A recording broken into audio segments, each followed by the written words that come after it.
இந்த தண்டலைச்சேரி என்ற தலத்தை பற்றி தான் படிக்காசு புலவர் தண்டலையார் சதகம் என்ற ஒரு நூலை எழுதியிருக்கிறார். அந்த தண்டலையார் சதகம் எத்தனை பாடல்கள் என்றால் 100 பாடல்களை கொண்டது அந்த தண்டலையார் சதகம். அதிலே மிகப்பெரிய சிறப்பு என்னவென்றால், இந்த பாடலினுடைய ஒவ்வொரு பாடலுக்கும் ஈற்றடியிலே ஒரு பழமொழியை கொடுத்திருப்பார். இந்த தண்டலையார் சதகத்திற்கு இன்னொரு பெயர் என்னவென்றால் பழமொழி விளக்கம் என்று இந்த நூலுக்கு பெயர். மொத்தம் ஒரு 100 பழமொழிகளை தேர்ந்தெடுத்து ஒவ்வொரு பாடலினுடைய ஈற்றடியிலே அந்த பழமொழியை இவர் கொடுத்திருப்பார். இந்த பாடலை முழுமையாக படித்தால் அந்த பழமொழிக்குரிய விளக்கம் என்னவென்று அந்த பாடலுக்குள்ளே இருக்கும். அப்படி இவர் பாடிய அந்த தண்டலையார் சதகம் என்ற நூலிலே இருக்கக்கூடிய முதல் பாடலினுடைய ஈற்றடிதான் இன்றைக்கு நாம் வைத்திருக்கக்கூடிய திருவிளக்கிட்டார் தமையே தெய்வம் மருந்திடும் என்ற பாடல். முதல் வரி, வரமளிக்கும் தண்டலையார் திருக்கோயில் உட்புகுந்து. முதல் வரியில் சொல்றார், வரமளிக்கும் தண்டலையார் திருக்கோயில் உட்புகுந்து வலமாய் வந்தே. ஒரு கோயிலில் போய் எப்படி வழிபாடு நடத்தணுங்கிறத இந்த படிக்காசு புலவர் நமக்கு முதல் பாடலில் சொல்கிறார். அந்த தண்டலையார் யார் என்றால், நாம் வேண்டுகின்ற வரத்தை எல்லாம் நமக்கு வாரி வாரி கொடுக்கக்கூடிய அந்த நீள் நெறி நாதர். அங்கே இருக்கக்கூடிய சிவபெருமான் யார் என்றால், அந்த நீள் நெறி நாதர் என்பவர் நாம் முழுமையான பக்தியோடு இறைவனை வணங்கினால் நமக்கு அவன் வரமளிப்பான். வரமளிக்கும் தண்டலையார் திருக்கோயில் உட்புகுந்து வலமாய் வந்தே. அந்த கோயிலை எப்படி வழிபாடு செய்ய வேண்டுமென்றால் இடப்புறமாக வரக்கூடாது, வலப்புறமாக வலமாய் வர வேண்டும்.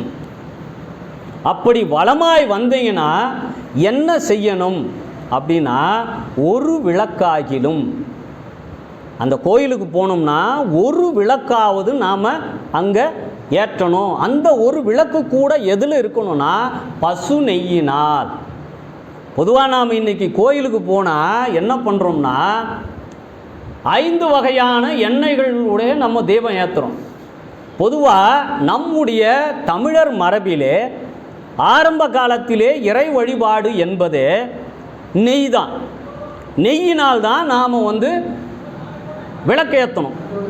அன்னைக்கு தஞ்சாவூரில் இருக்கக்கூடிய நம்முடைய பெருவுடையார் கோயிலில் ராஜராஜ சோழனே முதல்ல வாழைய வழிபாட்டில் எதில் விளக்கேற்றணும்னா நெய்யினால் தான் விளக்கேற்றணும். அந்த விளக்கேற்றுறதுல கூட இன்றைக்கி நாம் என்ன பண்ணுறோம்னா திரிசல் வச்சு விளக்கேற்றுறோம். ஆரம்ப கால வழிபாட்டிலே நாம் பஞ்சு நூலானாலையும் திரிசல்லையும் விளக்கேற்றுற வழக்கம் என்பது கிடையாது. காரணம் என்னன்னா, இந்த நூலினாலும் இந்த எண்ணெயினாலும் எரிந்தால் அங்கே சுற்றுப்புறம் முழுக்க புகை படிந்துவிடும். அதனால்தான் இன்றைக்கி கூட சில கோயிலில் கருவறைக்கு முன்னால் கற்பூரத்தையோ தீபத்தையோ ஏற்றாதீர்கள் போட்டு வச்சுருக்கான். இன்றைக்கு காலப்போக்கில் நாம் என்ன பண்ணோம், 5 எண்ணெய்கள் சேர்ந்த தீபத்தை ஏற்றுறோம். அந்த 5 எண்ணெய்களும் இன்றைக்கி என்னடானா கலப்பட எண்ணெய். நீங்கள் ஏற்றுற இடம் முழுக்க கரும்புகை பறிஞ்சு போகுது. இனி வருங்காலத்திலேயாவது நீங்கள் 10 தீபம் ஏற்ற வேணாம், 15 தீபம் ஏற்ற வேணாம், ஒரு தீபம் ஏற்றுங்கள். நம்ம படிக்காசு புலவர் சொல்கிறாரு, ஒரு விளக்காகிலும் பசு நெய்யிட்டு. அடுத்து சொல்கிறார் பாருங்க, தாமரை நூலினில். தாமரையினுடைய தண்டு இருக்கும். ஐயா போகிற கோயிலில் பூவரசம் குப்பத்தில் தாமரை தண்டு விற்பாங்க. கோயிலில் தீபம் ஏற்றணும்னா பசு நெய்யோடு சேர்த்து அந்த தாமரை தண்டை தான் திரியாக்கணும். நாம் இன்றைக்கி நூலுக்கும் பஞ்சுக்கும் வந்துட்டோம். முடிஞ்சால் முயற்சி பண்ணுவோம். நாட்டு மருந்து கடையில் அந்த தாமரை தண்டு கிடைக்கும். அந்த தாமரை தண்டை வச்சு தான் நாம் தீபம் ஏற்றணும் என்பது 17ஆம் நூற்றாண்டு காலத்திலே படிக்காசு புலவர் நமக்கு அறிவுறுத்துகிறார். ஒளிர விடுவாரின் ஒரு விளக்காகினும் பசு நெய்யிட்டு தாமரை நூலினீர் ஒளிர விடுவாராகில் என்ன கிடைக்கும்? இப்போ நான் கோயிலுக்கு போயிட்டேன், தண்டலைச்சேரிக்கு வலமாயும் வந்துட்டேன், பசு நெய்யிட்டு விளக்கம் ஏற்றிட்டேன். இப்போ எனக்கு நீ என்ன கொடுப்ப அப்படின்னு சிவபெருமான கேட்டால் அவர் சொல்கிறாரு, கரு விளக்காகும். இனிமேல் நீ ஒரு தாயின் வயிற்றிலே போய் கருவாக பிறப்பதற்கு இனி கிடையாது. கரு விளக்காகும், பிறப்பும் இல்லை இறப்பும் இல்லை. எப்படி பிறவாயாக்கை பெரியோனாக இருக்கக்கூடிய சிவபெருமான் இருக்கிறாரோ அப்படியாக தன்னுடைய நிலையையே தன்னுடைய அடியார்களுக்கும் கொடுத்து அழகு பார்ப்பவன் சிவபெருமான். பிறப்பும் இல்லை, இனி உனக்கு இறப்பும் இல்லை. எப்பொழுது? திருவிளக்கிட்டார் தமையே தெய்வம் அறிந்திடும்.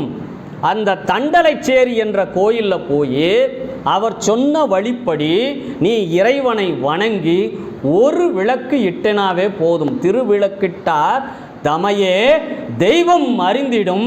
அடுத்த வரி சொன்னார் பாருங்க, வினை தீரும் தானே.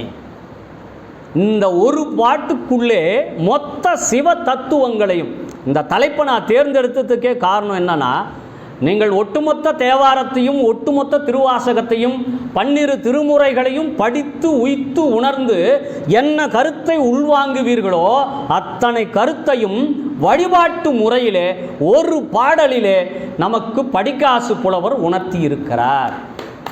வரமளிக்கும் தண்டலையார் திருக்கோயில் உட்புகுந்து வளமாய் வந்தே ஒரு விளக்காகிலும் பசு நெய்யிட்டு தாமரை நூலின் ஒளிர விடுவாராயின் கரு விளக்காகும், பிறப்பும் இல்லை இறப்பும் இல்லை.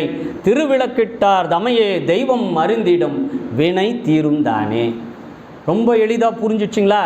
இப்போ நம்ம வாழ்க்கையில் ஒரு முறையாவது அந்த தண்டலைச்சேரி என்ற ஒரு கோயிலுக்குள் சென்று, மிகப்பெரிய சிறப்பு வாய்ந்த கோயில். ஏனென்றால் வியாக்கிரபாத முனிவரும் பதஞ்சலி முனிவருமே சிவபெருமானை தேடி அவர் இருந்த இடம் அந்த தண்டலைச்சேரி. அவர்கள் இருவரும் வணங்கிய சிவலிங்கங்கள். வியாக்கிரபாத முனிவரும் பதஞ்சலி முனிவரும் வணங்கிய 2 சிவலிங்கங்களும் இன்றைக்கும் அந்த தண்டலைச்சேரி கோவிலிலே உள்ளது. அந்த இருவரும் வணங்கிய சிவலிங்கங்கள் என்று எழுதப்பட்டு வைத்திருக்கிறது என்றால் எவ்வளவு சிறப்பு வாய்ந்தது அந்த கோயில் என்பதை நாம் புரிந்து கொள்ளலாம்.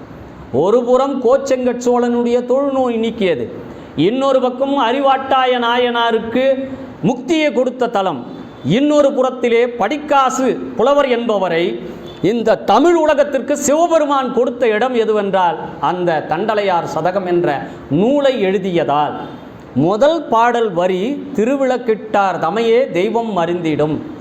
கடைசி பாடலில் அவர் கொடுத்திருப்பது பித்தளைக்கும் நாற்றம் இயற்கை. மொத்தம் 100 பழமொழிகளை தேர்ந்தெடுத்து, உங்களுக்கெல்லாம் வாய்ப்பு கிடைத்தால் 100 பாடல்கள் கொண்ட அந்த தண்டலையார் சதகம் ரொம்ப எளிமையாக புரியும். இதற்கெல்லாம் ஒரு இலக்கணம் இலக்கியங்கள் தெரிந்திருக்க வேண்டிய அவசியம் இல்லை. அவ்வளோ எளிமையான பாடல்களை 100 பாடல்களால் எழுதியிருக்கிறார் தண்டலையார் சதகம் என்ற அந்த நூல். திருக்குறளை படித்ததற்குரிய பலனை நாம் இந்த தண்டலையார் சதகத்தை படித்தால், ஒரு பாடல் என்பது 8 வரிக்குள்ளே இருக்கும். அந்த 8 வரிக்குள்ளே நம்முடைய வாழ்வியல் தத்துவங்களை எல்லாம், திருக்குறள் கூட இன்னொருவர் உரை எழுதினால்தான் நமக்கு புரியும். ஆனால் தண்டலையார் சதகம் என்ற நூலை நாம் படித்தோமானால் நமக்கு இன்னொருவர் என்பவர் நமக்கு விளக்கம் கொடுக்க வேண்டிய அவசியமே இல்லை. அவ்வளவு எளிமையாக பாடப்பட்ட நூல் எதுவென்றால் இந்த தண்டலையார் சதகம். இப்போ இந்த ஊரில் இருந்து இவர் என்ன பண்ணுறார்னா, இந்த தண்டலையார் சதகம் என்ற நூலை எழுதி முடிக்கிறார். அந்த ஊரிலே இருந்த ஒரு பெரும் பணக்காரர்கள் மற்ற விவசாய மக்கள் எல்லாம் ஒருங்கிணைந்து இவருக்கு ஒரு பல்லக்கை செய்து அந்த பல்லக்கிலே இவரை உட்கார வைத்து அந்த ஊர் முழுக்க கொண்டு போய் வீதி உலா நடத்தி அவரவர்கள் கையில் இருந்த பொன்னும் பொருளையும் நம்முடைய நீள்நெறி நாதரை இவர் பாடிய காரணத்தினால் இவருக்கு கொடுக்க வேண்டிய அத்தனை செல்வத்தையும் கொடுத்து விடுகிறார்கள். சிவனடியார்கள் தனக்கு கிடைத்த பொருட்களை தானே வைத்து கொள்வதில்லை என்ற ஒரு பழக்கம் உடையவர்.